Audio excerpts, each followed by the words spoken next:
Hello friends, addicted to কুকিংয়ে তোমাদের সকলকে স্বাগত। কাল থেকে আবার শুরু হয়েছে বৃষ্টি। এই বৃষ্টির মধ্যে কী আর করা, চলো যাই বানিয়ে নিই সুজির পরোটা। সুজির পরোটা বানাতে খুব একটা যে বেশি সময় লাগে তা নয়।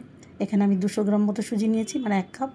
ভালো করে ভেজে নিয়ে তাতে দিয়েছি সামান্য লবণ, সেই সঙ্গে দিয়েছি 1 টিস্পুন মতো চিনি।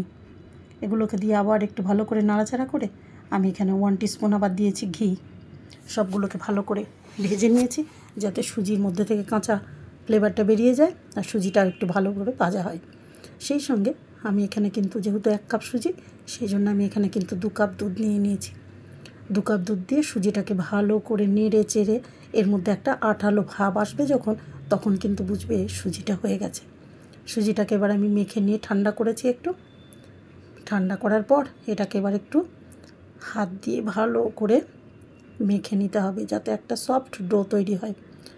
সামান্য একটু আটা, মানে 2 টিস্পুন মতো আটা আমি এখানে ব্যবহার করে সুজির ডোটা ভালো করে মেখে নিয়েছি। তাতে একটু ঘিও মাখিয়ে দিয়েছি যাতে আরও একটু সফট হয়ে যায়।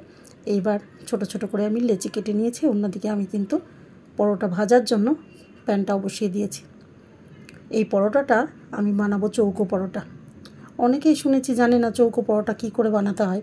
আমি কিন্তু সেই ছোটোবেলা থেকেই চৌকো পরোটায় খেয়ে আসছি। কখনো আলুর পরোটা গোল হয়, কখনো আবার 3 কোনা পরোটাও করেছি, কিন্তু এই পরোটাটা আমি 4 কোনা করে বানাচ্ছি। সুন্দর করে পাতলা বেলে নিয়ে তার মধ্যে একটু ঘি আর একটু আটা দিয়ে তারপর এটাকে আমি ঠিক এইভাবে ফোল্ড করে নিয়েছি। আবার উপর থেকে একটু ঘি দিয়েছি যাতে পরোটা খাওয়ার সময় সুন্দর একটা ঘিয়ের গন্ধ আসে। এইবার এটাকে আমি চৌকো শেপ দিয়ে ফোল্ড করে নিয়েছি। সুন্দর করে মুখটা একটু বন্ধ করে দিয়েছি যাতে পরোটাটা একটু হলেও ফুলে ওঠে।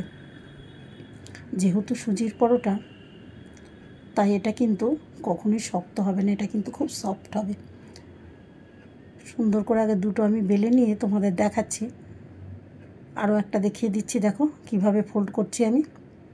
এটা রুটি বেলাতেও যে খুব একটা কষ্ট তাও কিন্তু না, খুব সুন্দরভাবে রুটিটা কিন্তু হয়ে যায়। মানে বেলাটা বেশ সহজ, কিন্তু খুব একটা কষ্ট করে বেলতে হয় না। একই রকমভাবে ঘি আর আটা ছড়িয়ে আমি কিন্তু এটাকে আবার একই রকমভাবে ফোল্ড করে নিয়েছি চৌকো শেপ দেবো বলে। এখানে কেউ চাইলে এটাকে 3 কোনা পরোটাও বানাতে পারে, সেটাও কিন্তু বেশ ভালো হয়।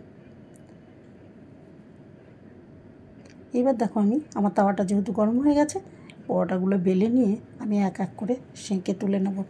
এটা দেখে মনে হচ্ছে না যে কতটা সফট হতে পারে সুজির পরোটা? অনেকেই ভাবতে পারে সুজি দেওয়া আছে বলে শক্ত হতে পারে, কিন্তু না, এটা সারা দিন থাকলেও কিন্তু এটা একেবারে সফট থাকবে। পরোটাটা দেখো আমি অল্প ঘি মাখিয়ে নিয়েছিলাম, পরোটাকে সুন্দর করে ভেজে নিয়েছি। দেখো দেখে মনে হচ্ছে না এটা কতটা সফট? এক এক করে আমি সবগুলো পরোটা ভেজে তুলে নেব।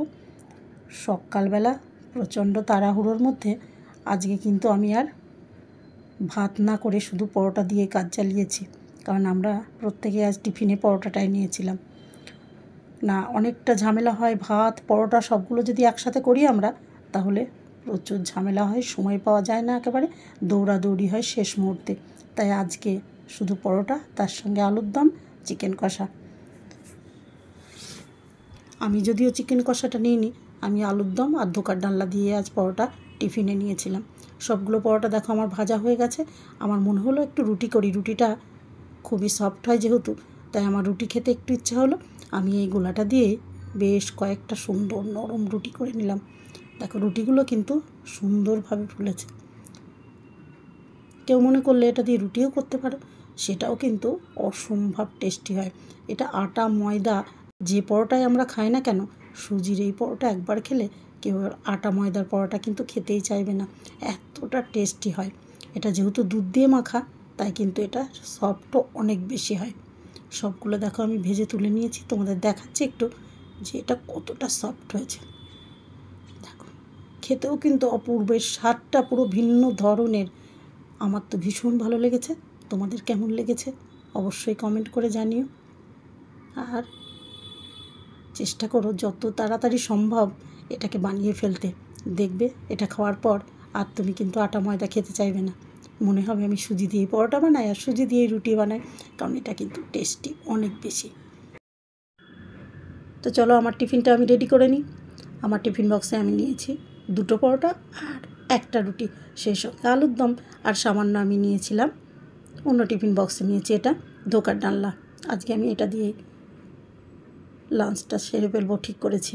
আর আমার হাজব্যান্ডকেও একই টিফিন দিয়েছি, ছেলেও বলেছে ও আজকে দুপুরে এটাই খাবে। তো চলো, টাটা সকলকে, সকলে খুব ভালো থেকো। আর আবার নতুন কোনো রেসিপি নিয়ে তোমাদের সঙ্গে গল্প করতে চলে আসবো খুব তাড়াতাড়ি।